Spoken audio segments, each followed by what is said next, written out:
ബലാത്സംഗ ഭീഷണി മുഴക്കിയെന്ന പെൺകുട്ടികളുടെയും കുടുംബത്തിന്റെയും ആരോപണം തെറ്റെന്ന് ബജ്രംഗ് ദൾ പ്രവർത്തക ജ്യോതി ശർമ്മ 24നോട്. താൻ ആരെയും കയ്യേറ്റം ചെയ്തിട്ടില്ല. BJP കേരള സംസ്ഥാന അധ്യക്ഷൻ രാജീവ് ചന്ദ്രശേഖർ കന്യാസ്ത്രീകളെ സ്വീകരിക്കാനെത്തിയത് തെറ്റാണ്. കോടതി ജാമ്യം നൽകിയതുകൊണ്ട് കേസ് അവസാനിക്കുന്നില്ലെന്നും ജ്യോതി ശർമ്മ പറഞ്ഞു.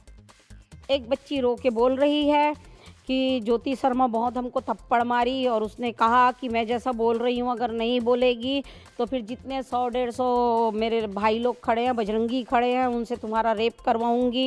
उसके बाद मेरे बजरंगी लोग उनको 100 सुनिए ना 100-150 जो मेरे बजरंगी हैं वो पूरे उनके कमर में और सीने में हाथ रखे हैं, ये उन्होंने कहा है।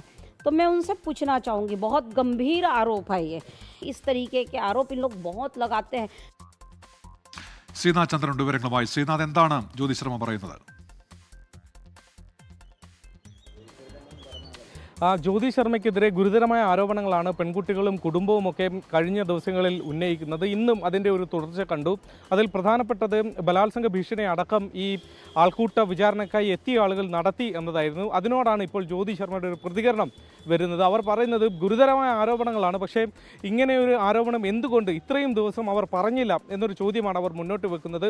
മാത്രമല്ല, ഈ സ്റ്റേഷനിലെ CCTV ദൃശ്യങ്ങൾ മറ്റും പരിശോധിക്കണം എന്നതടക്കമുള്ള കാര്യങ്ങളൊക്കെ അവർ പറയുന്നുണ്ട്. അവർ പറയുന്നത് താൻ അങ്ങനെ ഒരു ഭീഷണി മുഴക്കിയിട്ടില്ല എന്ന വാദമാണ് അവർ ഉന്നയിക്കുന്നത്. പക്ഷേ നമുക്ക് മുന്നിൽ അന്നത്തെ വീഡിയോ നമ്മുടെ മുന്നിലുണ്ട്. അതിൽ ഭീഷണിപ്പെടുത്തുന്നത് വ്യക്തമായി തന്നെ കാണാം.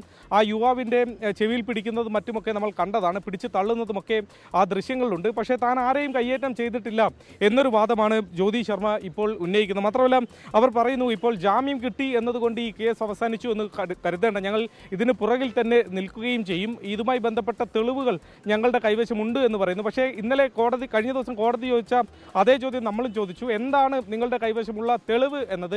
പക്ഷേ അവർ പറയുന്നത് ഈ ഒരു പെൺകുട്ടി അന്ന് അവരോട് പറഞ്ഞതായി പുറത്തു വന്ന ഒരു മൊഴിയാണ്, ഒരു വീഡിയോ ആണ്. അതിൽ പെൺകുട്ടി ഇവർ നിർബന്ധിച്ചിട്ടാണ് താൻ ഇങ്ങനെ പോകുന്നതെന്ന് പറയുന്നുണ്ട്. പക്ഷേ അത് ഈ ജ്യോതി ശർമ്മ ഭീഷണിപ്പെടുത്തി പറയിപ്പിച്ചതാണ് എന്നതാണ് പിന്നീട് വ്യക്തമായ കാര്യം. ഉന്മേഷ്. ശരി, ശ്രീനാഥ് ചന്ദ്രനാണ് വിവരങ്ങൾ നൽകിയത്.